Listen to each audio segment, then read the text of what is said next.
Welcome to Chef Trent Gone Wild. Today's video is going to be on how to make shrimp etouffee, which is a New Orleans style dish. And the Cajuns make shrimp etouffee. This stuff is wonderful. It is super beautiful and rich. Over here, I have 1/4 cup of butter. It's starting to get hot. And I'm going to put 1/4 cup of flour in there. You see that? And I'm going to start cooking this. This has got to be cooked like this on medium heat, 1/4 cup of flour and 1/4 cup of butter until it turns dark. I want a dark roux, okay? There are many colors of roux, but in this case I want a dark one. All right, so I'm going to go ahead and cook this. And we're going to take a pause.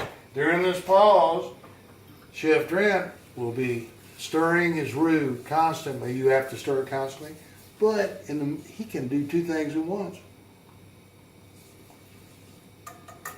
Did you see that? I am incredible. I can drink wine and make a roux. And we will see you in 10 minutes. Okay, here I am. I am still making my roux. Put it down here. You see how nice and dark this is? I put it on medium heat. Now a lot of the Cajun people put it on high heat, and then they stand here and they go crazy because they're afraid they're going to burn their roux. Put it on medium heat, especially if you're just starting out. 1/4 cup of butter, 1/4 cup of flour, and this is called a roux. That is a French word, and there are a lot of French people in New Orleans, for those who don't know a damn thing about the United States. Okay, I'm going to start putting my vegetables. This is 3/4 cup of onions. Hello, 3/4 cup of onion. Chopped up purple onion. Looking nice. Okay. Alright, I'm going to switch to a wooden spoon. This is 1/2 cup of celery. Chopped with some leaves. And there, I'm going to stir that around. And this is 1/2 cup of red bell pepper, pimentón. The other one was apio y cebolla en español. All right. 3/4 de una taza de cebolla, media taza de pimentón, media taza de apio. One of the first things I learned when I came to Bolivia is food. I learned how to say food because I love food. And if I didn't learn food, I wasn't going to know how to ask for something. Okay, now, I'm going to cook this 2 or 3 minutes. The garlic. You're going to cook this 2 or 3 minutes. And the garlic comes in afterwards because you don't want to burn your garlic. It tastes terrible. All right, there it is. It's getting nice and soft because that's really hot. This roux, cook it in the roux. Okay, now I'm going to put this 2 huge cloves of garlic in here. I love garlic. You don't have to put garlic if you don't want to in this dish. But Cajuns love garlic, and so do Texans. And so I'm going to cook that around until it gets aromatic, the garlic. I do not want to, I hate the taste of burnt garlic, so I don't want to burn it. I just want to roll it around and cook it like that. All right, the next thing I'm going to put in there, my spices. This is the tablespoon of my own mixture of Cajun spices. If you write me a text message, I will tell you how to make it. Or you can buy your own, or you can look on the internet and make it. It also has a teaspoon of garlic salt in there. And that's it. I'm going to put that in there. Look at that. Oh, caramba, it's so beautiful. And I'm going to cook it down in with the vegetables. You see how nice, you ought to be here to smell it. I wish I could pass the smell of food cooking over the internet. Somebody needs to invent that. Anybody out there trying to make millions of dollars need to come up with a plan for that. Okay, so those spices are cooked in there. This is my own stock, fish stock, made with all the shrimp shells when I peeled my shrimp. Put them in there, put it in a pan with some onions, with some celery and some garlic, and I boil the heck out of it until it looks like that. You see how beautiful that is? I'm going to put that in there. Look at that. my God. Isn't that the most beautiful thing? Look at that. That's unbelievably marvelous. Now I'm going to start putting some other liquids in here. Here's some wine. Probably the only wine left in the house that Chef Trent didn't drink. It's a half a cup of white wine. Put that in there. Alright, now this stuff here, if I can remember what all it has in it, I hope. A teaspoon of tomato paste, a teaspoon of Worcestershire sauce, and 2 teaspoons of lime juice. That's what that is, mixed together. It's beautiful stuff, but it's got some Tabasco. And my Cajun seasonings have some cayenne in there. Oh, the seasonings I put in there before have 1/4 of a teaspoon of cayenne. I forgot to say that. I knew I was forgetting something. Mix that in too with the seasonings. Now I'm going to put this in there. All right, I told you what was in there. You can go back and rewind and look at it if you want to. And I'm going to mix that around. Like that. Isn't that wonderful? Now, the very last thing for the moment that I'm going to put in here are 4 or 5 tomatoes peeled and chopped. You see that? Now watch this when it goes around in here. Oh, dang. If you could eat something based on the way it looked, you would just start eating this right now. But what we're going to do is, I'm going to start this simmering, and I'm going to simmer it over medium heat, medium low probably, for 10 minutes until it thickens up and until it becomes this beautiful stew. I'm going to do that before I put the shrimp. And I'll show you, that was what makes shrimp etouffee.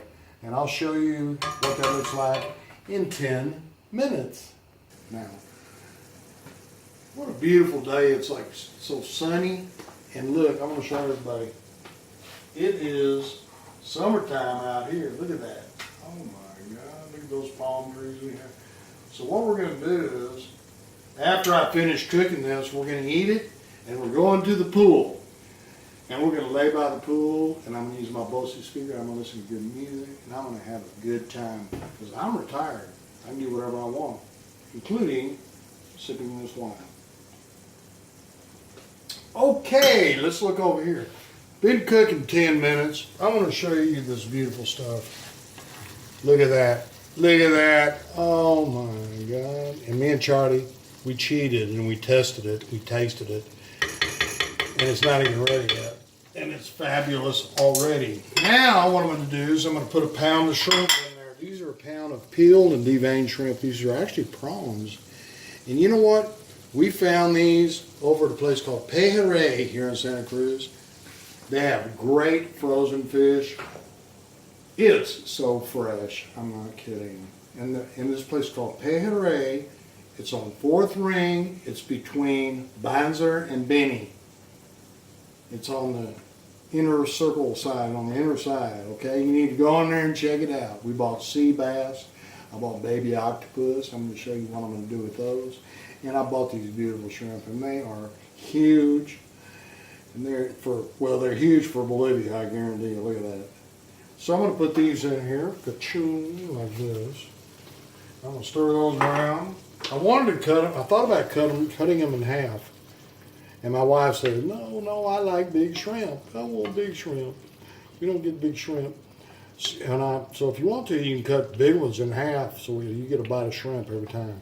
So I'm going to stir this around, this beautiful shrimp. Look at that. That's wonderful, no? Didn't that look good? You got to cook it. Don't ever cook your shrimp more than 10 minutes. This is going to be 8 to 10 minutes. Before I do that, I'm going to put some salt. Not much, just some. And a good grinding of black pepper. I used to know a guy who made margaritas over at the Kentucky Club in Wireless, and he would dance. He was an ex-boxer. When he shook up your margaritas, well, I'm dancing. I'm putting in black pepper. I never used to box, but I will. Mess with me, or mess with my wife, and I will box. Okay, we're going to put the lid on this. I'm going to put it down low. And we're going to cook it 10 minutes. Do not overcook your shrimp. You know why? You see this leather on my shoe?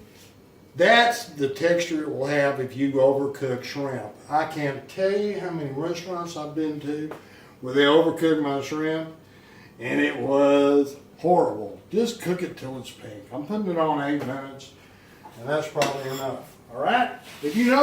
Okay, now here we go. You see how this is simmered? And we just tried the shrimp. My wife did, because she's a little more picky than I am. She said, oh, that is so tender and so good. Well, if I can impress my wife, I can impress anybody with food. Here's a tablespoon of cream. Okay, you're going to put that in there. It's going to thicken it up a little bit. 2 or 3 minutes. We're going to cook that cream in there. Look at that. Oh, my. You know, Texans know how to cook shrimp. I grew up at least close to either on the Texas coast or close to it. I lived most of my life. And so I want to tell you, I know shrimp. I know how to cook it. Shrimps, as far as I'm concerned, people will argue with me, Texas is the shrimp capital of the world. You see how that is so beautiful? Look at that. Creamy, beautiful. Okay, that's it. Now, I'm going to show you how to serve it. This is very important because you can serve it and make it a beautiful dish. Now, I cooked up some white rice, okay? Cooked it up in advance. I'm going to smash that white rice down in there like that, mold it into here. That's 1/3 of a cup. Boom, I'm going to put it just like that. You see how that is? It's 1/3 of a cup of white rice. That's how you start it. Then you take this etouffee and you drape it around like this. Oh, Lord have mercy. Look at that. And you put a lot of sauce, because the sauce is, you know, the shrimp tastes good, but the sauce, this is for 2 people, by the way. So just the right amount for 2 people. You see how that is? Look at that dish. Oh my God. Well, where's my rack? I gotta have to, like usual, I'm sloppy. I'm sloppy. I'm gonna take this off the side, and this off the side, and this off of this side. Okay. Now we're gonna put some parsley on there, because look how brown it is. You want to make it kind of nice. And parsley is good for you. It's got vitamin C and a lot of it. And also, we're going to put some chopped green onions on there. Because that green onion flavor is great. And it decorates your dish beautifully. Okay, now get a close up of that. All right. And that's it. Trent's. That's my shrimp etouffee. That's how I do it. Look how wonderful. Look at that. I mean, look at that. Don't you want to eat some of that? I do. I'm going to eat it in a minute. You know what? As a matter of fact, as usual, I am going to taste a little bit. And it is so tender, the shrimp, because I didn't overcook it until it became like my boots.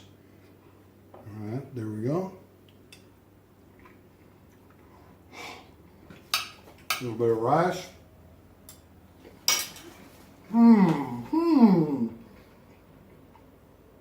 Let me analyze. Let the flavors soak in, sink in. It is incredible. You will not find a better shrimp etouffee than this. It is muy picante. The shrimp are so fresh. They're not shrimpy. Okay, go to the place I told you about. They have fresh, they have sea bass, they have everything you can imagine. This is such good stuff right here. And you can make it right here in Santa Cruz, Bolivia. You people who live in Texas near the coast, well, you know what your shrimp are like. But these were the same price or cheaper than what you get right off the boat at Dela Nash, the ones you were showing me. These are actually cheaper. They're frozen, they're out of Chile and Peru, but they are incredibly good and huge. All right, so I want to tell everybody, just like usual, thank you for all your support and help. My last video, Mexican Salsa, is well over 1,000 views. Keep watching and sharing my videos, please. I have something in mind. All right, and you can go to YouTube and find them on there too under Chef Trent Gone Wild. and I am a wild man. 1, 2, 3. I love you. Hasta luego.